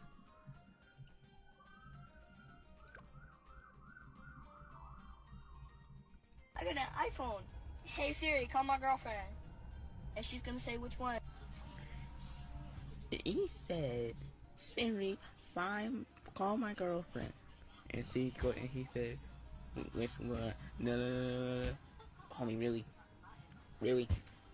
Freaky when no. Within the they would they Snoop Dogg kind of thing. Huh? I got an iPhone. What was he just like popping lines at the end there for just funsies?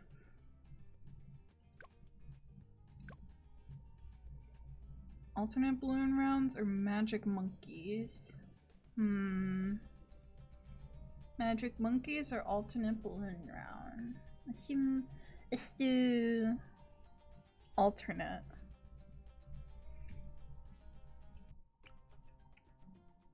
This is the Pokedex you wanted when you were a kid. A fully functional dex that looks just like the one in the show, with a high-resolution screen, scratch that, screens, that can not only show you the complete Pokedex entries for all your favorite Pokemon, but also identify them by taking photos in the real world. And this is the actual Pokedex you might have had when you were a kid. To be fair, this is the first Pokedex you could ever get in America way back in 1998. This Tiger Electronics toy may not seem all that impressive today, but when I was a kid, I wanted one so bad. I still want the closest thing to a real Pokedex possible, but my dopamine-exhausted millennial brain needs at least 10 times the stimulation to feel anything these days. So just buying this vintage toy wasn't enough to spark joy. So if I really want it, I'm gonna have to do it myself. And by myself, I mean with a friend. I need to collaborate with a real Pokemaniac. Someone not only deeply obsessed with Pokemon and committed to his Pokecraft, but also someone who actually enjoys and is skilled at writing code. And there's only one guy with 2 thumbs and a lab coat who's right for the job. Who's that YouTuber? This video is brought to you by PCBWay. It's Big Rig Creates! If you don't already know Matt, aka Big Rig Creates, he's a talented creator who's made dozens of videos bringing the Pokemon world to life. And he's the code wizard who wrote all the software for this Pokedex. So you should watch his video after this one. Right now, I'm going to show you how I designed the physical dex. There's just a small problem. We don't know how the Pokedex works. That might sound crazy, but I'm specifically referring to the classic Kanto Pokedex that Ash uses in the Indigo League series. You might think that across dozens of episodes, we see all of the features of the Pokedex, but it turns out animating hands is hard and expensive. So 99% of the time, the only thing the Pokedex does is ding, show a plain picture of a Pokemon, and tell Ash that he's stupid or something. Now, this isn't a bad thing because it means there aren't any tricky canonical features getting in the way of our design and we get to make them up for ourselves. If I get anything wrong, be sure to leave an incredibly detailed comment down below. But the real question is, how do we go from this, just an idea on a piece of paper, to do you like the how it's made videos? Yes. Well, the way I see it, we need to define what physical features the Pokedex actually has. The way I see I don't know why I had to think 4 about lights, it. 5 screens, and 22 buttons. Not to mention the implied microphone, speaker, and camera somewhere. And battery, processor, the case itself. It's a complicated gadget. There's a reason why the toy Do I has like a single it? functional side and itty bitty monochrome LCD. But we live in the distant future of insert current year here, and making bespoke electronic devices has never been easier.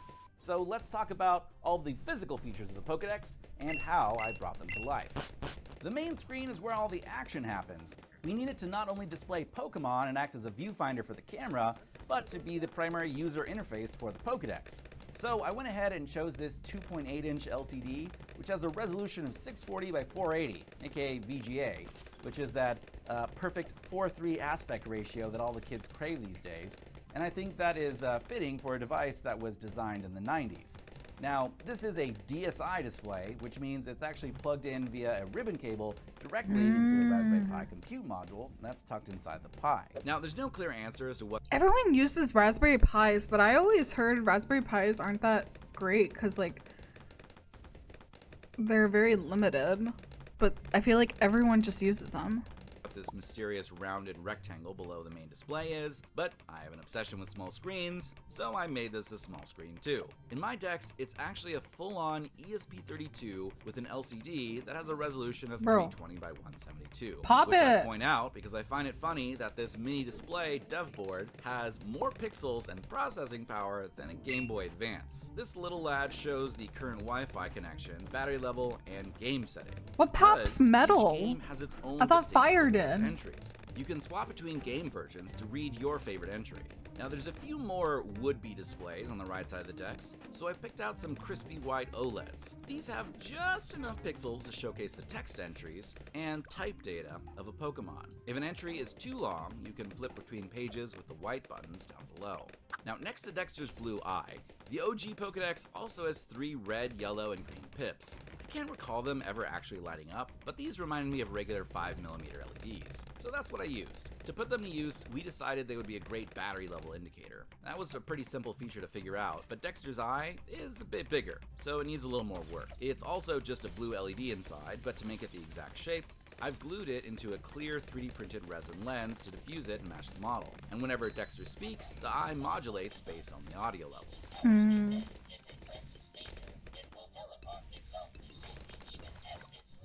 Now the Pokedex has keypads with plenty of buttons on both halves of the case, and I've designed all of the buttons to use the same extra clicky tactile switch. To keep everything tidy, I designed Raspberry 2 Pis are a lot PCBs expensive for than they each used to side, be. one That's for why the I've main been. half with the D-pad, and a larger Dang. PCB for the side with the built-in Raspberry Pi Pico. I don't have a custom PCB factory in my garage, although I do have PCBWay, and so do you. PCBWay! Can manufacture custom PCBs as simple as 2 layers all the way up to 14. Hi, Elon. With tons of options like custom solder masks and silk screens, you can upload your custom Gerbers and get a quote for your PCBs in seconds. The PCBs I received were exactly what I ordered and worked great. If you need custom PCBs, PCBA, advanced 3D printing, or CNC machining, check out PCBWay. Star Transition. There's a lot of buttons, so I'm not going to run through them all, but you can pause now to learn their secrets.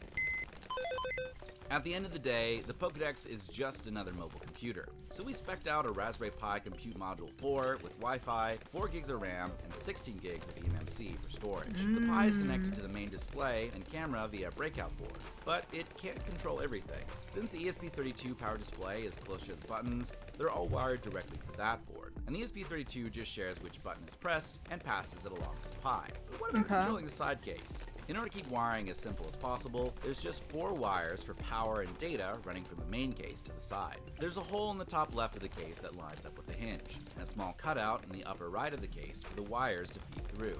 This way, the wires can rotate freely without getting pinched. The side case itself is controlled by a Raspberry Pi Pico.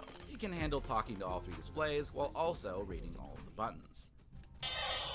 The Pokedex needs some way to play audio, because we need the iconic ding and voice of Dexter, and I want it to be loud, so I tucked a 3-watt speaker and amp inside the case. This little grill isn't going to cut it for audio, so I designed an open slot hidden beneath the hinge. But don't worry, that little grill below the screen isn't wasted. In my version, that's actually where the microphone goes. You might have noticed there's a lot going on inside this device. You need a lot of juice to power it up. For the battery, I'm using a protected single-cell LiPo. That gets boosted to 5 volts by the AmpRipper 4000, which gives us plenty of current headroom for all the components. I can switch the DeX on and off via the slide switch that's built into the board. It's a bit too small and delicate, so I made a chunky finger-friendly cover for it. I also added a 3D printed light pipe so that when I plug it in via the built-in USB-C port at the bottom, I can see that everything is charging nicely. The DeX has a lot of fiddly bits and fine details that are tricky to make without a 3D printer. I made the model in Fusion and split it into pieces mostly based around color for easier painting and assembly. I designed the main components to be printed out of resin on my Form 4 3D printer. This is an SLA. What is this ADHD stream? Hi, Hi, Rico. Or Macro. I always forget which one I should say. Before moving over to it's not ADHD. For a final bake. I never get Is it? tired of watching SLA resin parts cure. It's so deeply satisfying. Once I've baked all the parts, I can give them a solid look over. I printed can call most me of the parts Rico, in don't black worry. resin. Okay, all thank these you. parts need to have their Art Deco scaffolding removed before I can see if they printed properly, and I didn't forget any details. As with most of my designs, the models came out right the first time, and there weren't any design flaws. The Raspberry Pi and power supply inside could get pretty toasty, so I designed the rear case to be machined out of some aluminum plate I had lying around. I wanted to keep things nice and compact, so that meant machining pockets for the Pi and camera. In order to turn this plate into a finished part, I have to create tool paths that tell the machine exactly how to move so that my desktop CNC knows how to move safely. One small mistake in the toolpath programming and the part could be ruined. Let's watch it in action. Reacting. No way, it's going.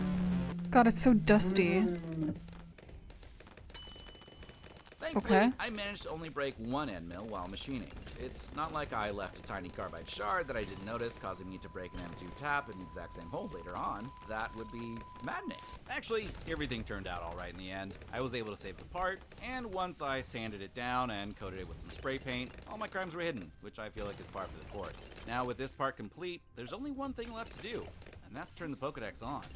And here it is, the final Pokedex. No in all way. its glory. I can't begin to describe how exciting it is to finally be able to hold this thing in my hands. I've wanted it for decades. Granted, it is a little bit bigger than the original toy, but I think that's pretty fair given that this is a real functional Pokedex, and it's something I can touch and use in the real world. Like, look, I can take a photo of a Bulbasaur. Dang. But we can also ask it about moves. So let's go back to ask. Ask, when does Blastoise learn Hydro Pump?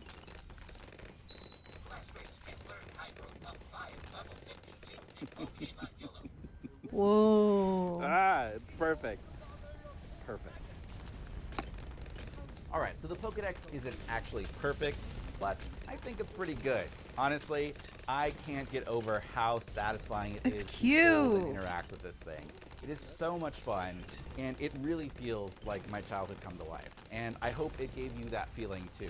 And if so, be sure to subscribe to see It more didn't fictional because technology like Pokemon this was not come my to life. childhood. If It you was wanna my learn more college about years. the Pokedex, you should watch Matt's video right here. Thanks again for watching. See you guys in the next one. Bye.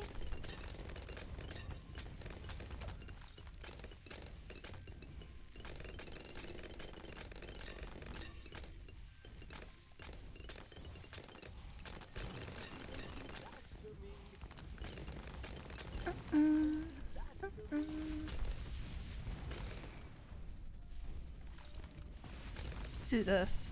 I am going to be doing a battery change on this, and I'm going to be switching out this Game Boy Color screen for one that is better, one that actually has lighting in it, so I can actually see while I'm playing this thing. And we're also going to be changing out the sound. I have a little sound for the Game Boy here, because this Game Boy has terrible sound. Actually, we're done because I looked at the time. So we'll just do this with Musica.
bum bum ba.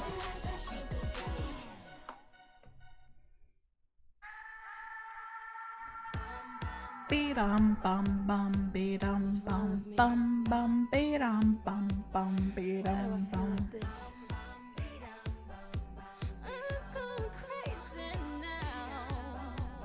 All right.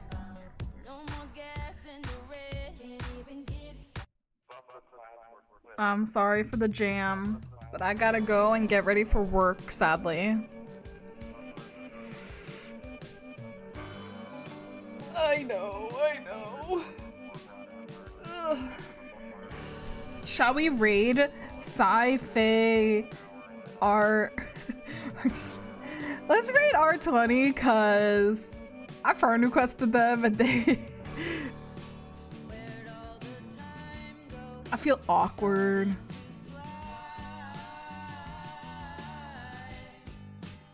R20's a femboy? We're raiding.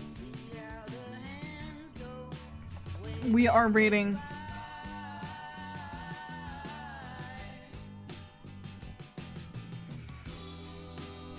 /raid. And valid username /raid. There we go. I got 6 people left. Bro, stay for the raid.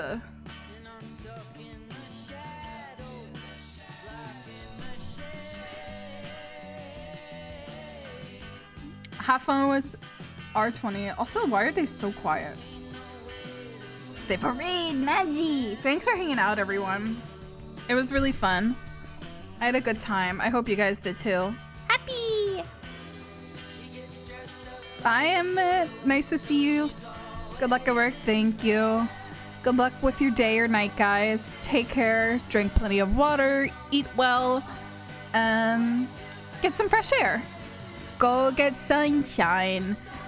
And lollipops and rainbows. Have a nice day, guys. I love you guys.